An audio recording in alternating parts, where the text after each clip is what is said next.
Vous êtes en compagnie de Radio Taïwan International.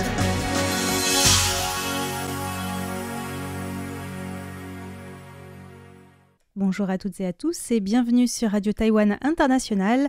C'est Sasa qui vous accueille à l'antenne en ce samedi 10 mai 2025 pour vous présenter le programme.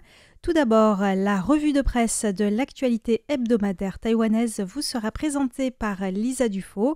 Je vous retrouverai ensuite aux côtés de Florian Dai pour le courrier des auditeurs. Et enfin, vous retrouverez Clément Tricot pour son émission La ville en pratique consacrée cette semaine à la présence de Taïwan à l'exposition universelle d'Osaka au Japon. Voici donc pour le programme et je vous laisse tout de suite en compagnie de Lisa Dufaux pour les grands titres de l'actualité taïwanaise de la semaine. Lors de la commémoration du 8 mai, le président taïwanais appelle à ne pas oublier les leçons de l'histoire.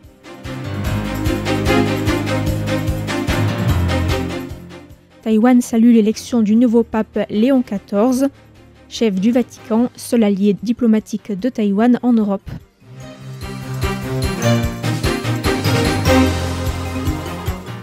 Le Parlement adopte 4 nouveaux jours fériés par an.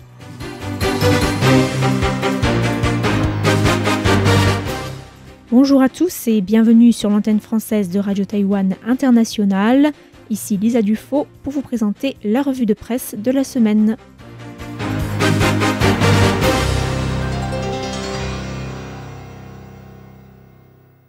Alors qu'ont été commémorées jeudi la victoire des forces alliées sur l'Allemagne nazie et la fin de la Seconde Guerre mondiale en Europe, le ministère taïwanais des Affaires étrangères a aussi organisé une cérémonie à Taipei. Le président taïwanais Lai Ching-te a appelé à ne pas oublier les leçons de l'histoire et à ne pas rester silencieux face aux agressions, ajoutant que l'Europe et Taïwan faisaient aujourd'hui face à de nouveaux groupes totalitaires. Les puissances de l'Axe sont aujourd'hui devenues des démocraties à part entière, jouissant d'une paix et d'une prospérité véritable, ainsi que du respect du monde. Cela témoigne du fait que seule la liberté et la démocratie peuvent vraiment mener au développement national et que c'est seulement en respectant la dignité humaine qu'un pays peut être respecté. L'autoritarisme et l'agression, au contraire, ne mènent qu'aux tueries, à la tragédie et à plus d'inégalités. Le président taïwanais a aussi déclaré que l'invasion d'un pays par la force, pour n'importe quelle raison ou idéologie que ce soit, était, je cite, un crime injuste voué à l'échec, avant d'appeler les pays démocratiques à rester unis, à protéger la liberté et à résister aux agressions ensemble. À l'époque, les peuples ont pensé que faire des petites concessions aux envahisseurs amènerait certains bénéfices, ou même peut-être la paix.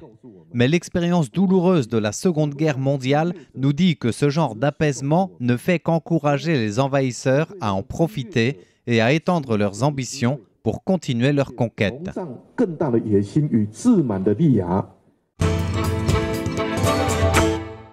L'Église catholique a choisi jeudi soir son nouveau pasteur en la personne du cardinal américain Robert Francis Prevost, élu 267e pape de l'histoire. Âgé de 69 ans, celui qui a choisi de s'appeler Léon XIV avait été créé cardinal par le pape François en 2023. À l'annonce de son élection à la tête du Vatican, Taïwan a salué le nouveau chef du Saint-Siège, allié diplomatique de la République de Chine, non officielle de Taïwan, depuis 83 ans. Le président taïwanais Lai Ching-te a chargé l'ambassade taïwanaise près le Saint-Siège de transmettre son message de félicitations au nouveau pape. Il a aussi souligné que Taïwan se réjouissait de poursuivre sa saine et sereine coopération avec le Vatican pour poursuivre conjointement, je cite, la paix, la justice, la liberté religieuse, la solidarité, la fraternité et la dignité humaine. De son côté, l'ambassadeur taïwanais Matthew Lee Shuming, ayant pris sa retraite et étant de retour à Taïwan jeudi après 10 ans en poste au Vatican, a souligné la coïncidence de ce timing en indiquant que le nouveau pape, qu'il a rencontré lors de la nomination cardinalis, connaissait la situation géopolitique de Taïwan. Il s'est dit ainsi confiant de l'approfondissement des échanges bilatéraux avec le nouvel ambassadeur taïwanais au Vatican, Anthony Ho Jong-hee, catholique et fin connaisseur des affaires américaines. Le Parlement a amendé vendredi les réglementations sur l'application des jours commémoratifs et des jours fériés. Et sur la base des 11 jours fériés existants, le Parlement, qui est dominé par l'opposition, a voté pour 4 jours de congés supplémentaires. Désormais, la veille du réveillon du Nouvel An lunaire, l'anniversaire de naissance de Confucius, le 28 septembre, le jour de la rétrocession de Taïwan et la victoire de la bataille de Guningtou à Kinmen, qui tombe le 25 octobre, ainsi que la journée de l'entrée en vigueur de la Constitution, le 25 décembre, seront des jours chômés, de même que le 1er mai, qui sera désormais chômé pour l'ensemble des professions à Taïwan. Le texte a été critiqué par le groupe parlementaire du DPP au sein du Parlement, mais les syndicats ont salué la généralisation du 1er mai en fin férié pour tous, réclamée depuis une dizaine d'années. Toujours en lien avec la commémoration de la fin de la Seconde Guerre mondiale en Europe, le président du Kuomintang, Eric Chu, a prononcé jeudi des propos polémiques comparant l'Allemagne nazie et l'Italie fasciste au traitement de l'opposition par le président taïwanais Lai Ching-te.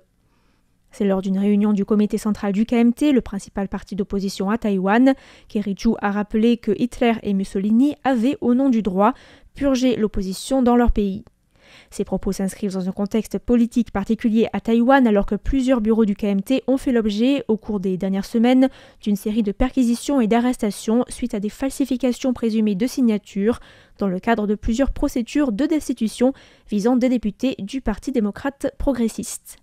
Le KMT et son allié au sein du Parlement, le Parti du peuple taïwanais, le TPP, affirment que ces arrestations et ces procédures judiciaires s'inscrivent dans une volonté de persécution politique de l'opposition par le DPP au pouvoir. L'Institut allemand à Taïwan a réagi mercredi soir sur les réseaux sociaux, s'est dit profondément déçu et préoccupé par les remarques d'Eric Chu, ajoutant, je cite, que la comparaison entre les atrocités du régime nazi commises entre 1933 et 1945 et la situation politique actuelle à Taïwan était profondément perturbante. L'Institut allemand à Taïwan a appelé le KMT, je cite, à cesser de faire des analogies inappropriées avant de déclarer que les millions de victimes du nazisme méritaient la dignité de la vérité historique et non pas la distorsion de la mémoire du passé à des fins politiques.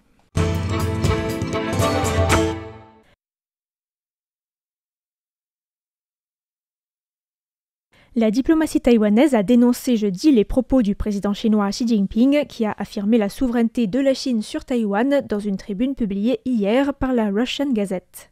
À l'occasion de la fin de la Seconde Guerre mondiale en Europe, qui est commémorée le 9 mai en Russie, le président chinois a été accueilli jeudi au Kremlin par son homologue russe Vladimir Poutine, dans un contexte particulièrement critique de guerre russe en Ukraine et de pression américaine sur Moscou et Kiev pour parvenir à un accord de paix.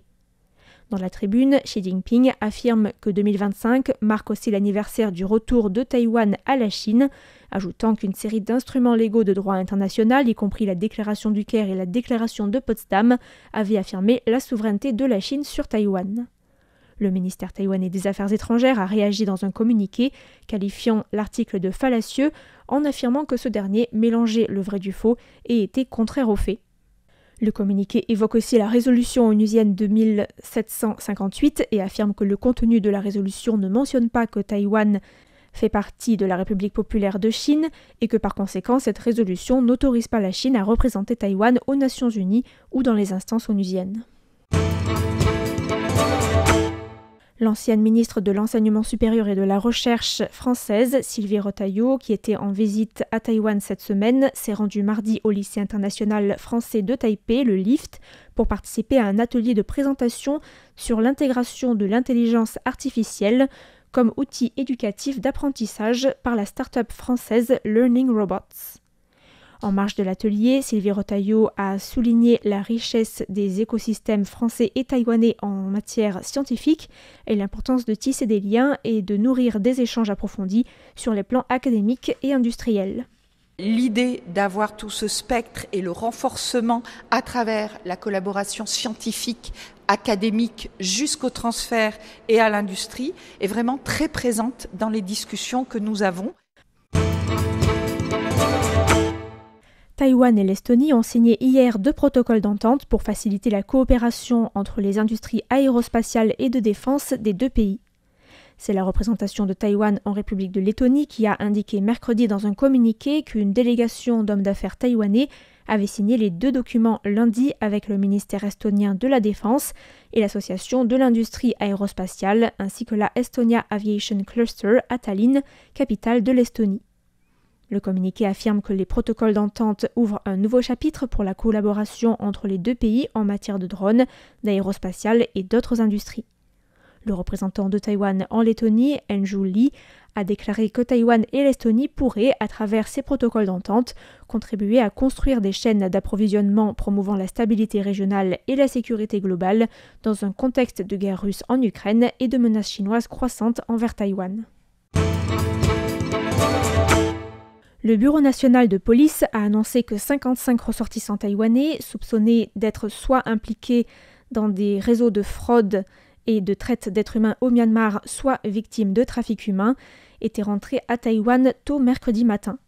Parmi eux, 25 personnes étaient recherchées dans le cadre d'autres affaires criminelles et ont été placées en détention à Taïwan.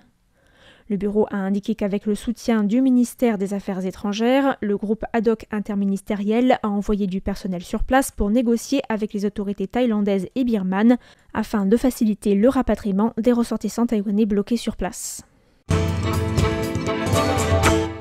Le ministère taïwanais de la Défense a tenu mardi une conférence de presse pour présenter un résumé de l'année 2024 à travers ses 11 objectifs, comme par exemple la transformation du système des réservistes. Pour l'année 2024, le budget pour l'investissement militaire s'est levé à 125,5 milliards de dollars taïwanais, dont 80 milliards ont été déployés pour les acquisitions et la production nationale. Quant à la transformation du système des réservistes, le ministère de la Défense a annoncé qu'au total, 58 unités et 14 647 soldats de réserve avaient participé à des exercices, soit une hausse de plus de 2000 soldats par rapport à 2023. Dans le cadre des exercices Hangguang, ce sont environ 20 000 réservistes qui seront appelés avec 14 jours d'entraînement d'avant-guerre et un entraînement complet au combat. Xia Zhengguo, un responsable de la mobilisation générale, a précisé les entraînements prévus pour les réservistes cette année. Plus de 20 000 réservistes participeront aux entraînements des réservistes en 2025. Afin de coopérer avec l'augmentation des effectifs de base des brigades de réserve des collectivités locales, par rapport à 2024, il y aura davantage d'entraînement au tir au pistolet et au fusil en adoptant 3 positions de tir, debout, à genoux et couché, pour préparer les exercices de tir réel.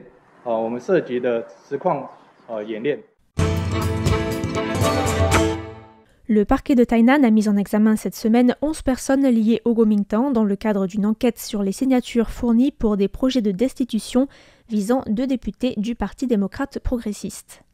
Ont notamment été mis en examen le vice-président du bureau du KMT à Tainan, Chuang Zhanghui, dont le dossier a été transféré au tribunal de Tainan. Les personnes mises en examen sont soupçonnées d'avoir volontairement gonflé le nombre de signatures des pétitions de destitution en tentant de collecter en 10 jours 3000 signatures pour chacune des 2 pétitions, mais en falsifiant une part importante des signatures. Ce sont ainsi au total, selon les procureurs, 3613 fausses signatures qui ont été identifiées à travers les 2 procédures, dont 130 signatures de personnes qui étaient en fait déjà décédées. Les récifs coralliens des îles Dongsha ou îles Pratas, des petites îles administrées par Taïwan en mer de Chine méridionale, continuent d'être sérieusement en danger et pourraient être décimés d'ici 2 ans par l'acanthaster pourpre, une étoile de mer qui se nourrit de coraux. L'Association taïwanaise des récifs coralliens a appelé le gouvernement taïwanais à adopter une stratégie de gestion des coraux plus proactive, sous peine de voir la totalité des coraux sains restants dévorés d'ici 2 ans. Le président de l'association, Zheng Mingxiu, a indiqué que le nombre d'acanthasters pourpres dans les eaux des îles Dongsha avait augmenté de manière considérable. Selon l'association, ce sont plus de 33 000 étoiles de mer qui ont été enlevées rien qu'en mars et en avril 2025, dépassant ainsi largement le nombre prévu initialement. Ainsi s'achève la revue de l'actualité de la semaine qui vous était présentée par Lisa Dufaux. Merci à tous pour votre écoute et à bientôt sur Radio Taïwan International.